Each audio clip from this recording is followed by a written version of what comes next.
Hello and welcome to another video. As usual, my name is Jeffrey and you're welcome to Inquisitive Universe. So in today's video, we're going to be ranking SoCs. Yes, SoCs. Now before we start, it's important to make this distinction, right? Sorry, I caught myself up there. Smartphones use SoCs. Desktops, laptops use CPUs. They're not the same thing. Now a CPU is basically CPU, processing data. An SoC is a collection of CPUs that carry out different tasks and functions. I mean, like on most desktops and PCs, you require a separate graphics card. I know, yes, some of them have integrated graphics, but boo-hoo, those are really nothing to write home about. You have like dedicated or separate graphics card for you to be able to do stuff like gaming, for example. Smartphones don't need that. They already have their own integrated GPU in there that can actually game fine. So I think that's one distinction to make. So like an SoC has like different components that carry out different tasks. So that's very important to note. So smartphones and CPUs are not necessarily the same. Yes, basically they have the same idea, carry out the same function, but they go about it in different ways. So the aim of this video today is to rank the top 100. I usually call it top 100. It's for SEO purposes.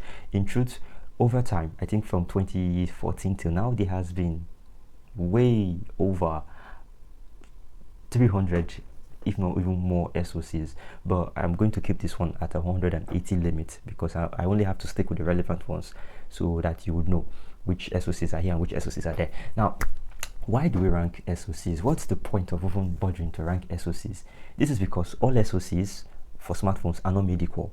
Now, since they're not made equal, it means that if we use them on phones, it's going to mean that all phones are not going to be made equal as well. Now, for example, there is no way you're going to be comparing a phone with, say, a Dimensity 700, for example, with a phone with a Helio G37, despite the fact that both SoCs are made by MediaTek. So it's very important to note if somebody is trying to sell maybe a G37 phone for you at the same price at what you get a Dimensity 700 phone, you're going to you want to look at them like this and say, yeah, I mean, these companies, they lie. Companies will always lie because they need to make profits, but they don't want to spend as much because, I mean, if they spend here and they make this amount of profit, it's good for them. But if they spend here and they make profit here, they're not going to be very pleased. Their shareholders are not going to be very happy. So who's the one that's going to pick up the slack for all this? You, the customer. This is why it's very important that you learn about specs. Forget about what people tell you. Specs are important. You need to know what these specs are. Right, so one very important spec, in fact, the very first spec on a smartphone that you should be checking if you want to rate or rank or look for the performance of any two smartphones is the SoC. That's the very first one. The second one is it gives you an idea of how well the phone is going to perform. Right? There is no way you should be buying a mid-range Snapdragon 680, for example, and be expecting the performance of a flagship. You understand that when you see Snapdragon 680, you already know that this one is mid-range, it's somewhere in the middle. So I'm going to be getting decent enough performance. It's not great, but it's definitely not going to be poor.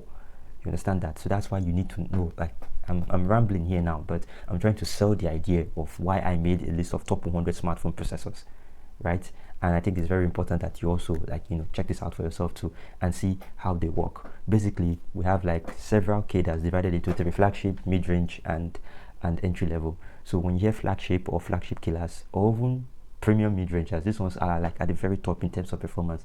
They give you the best performance, the best everything. You can play all your games are like at the top, top settings, ultra high definition, 60 FPS.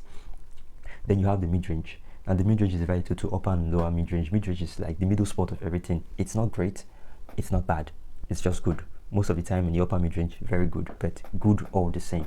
So when you go from the mid-range, you go lower and you get to the budget class, right? And then the budget class is like, it's good but not that good.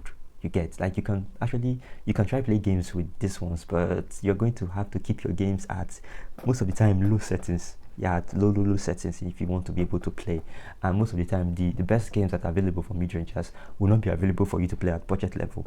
So that one is very important that you should note, right? Then the last one is entry level. Entry level is the most basic. Entry level is just for basic stuff: calls, SMS app, light social media. By social media, I don't mean Instagram, I mean light social media, Facebook Lite, WhatsApp, etc.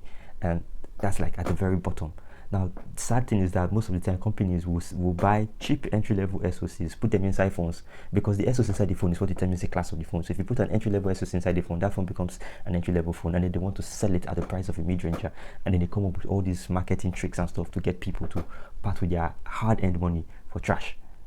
You get? So that's why I made this list. I'm going to be leaving you with the entire list now, and yeah, so basically I'll leave the link to this list as well, so you can go check it out by yourself at your own free time. If you want to know if you're buying a phone and you're like, how good is this phone going to perform, where is it, you can then, like, use your mindset of phones with SoCs that you have used before and engage the performance, and then to see how good A or B or C is, right? Yeah, so let's get into the list.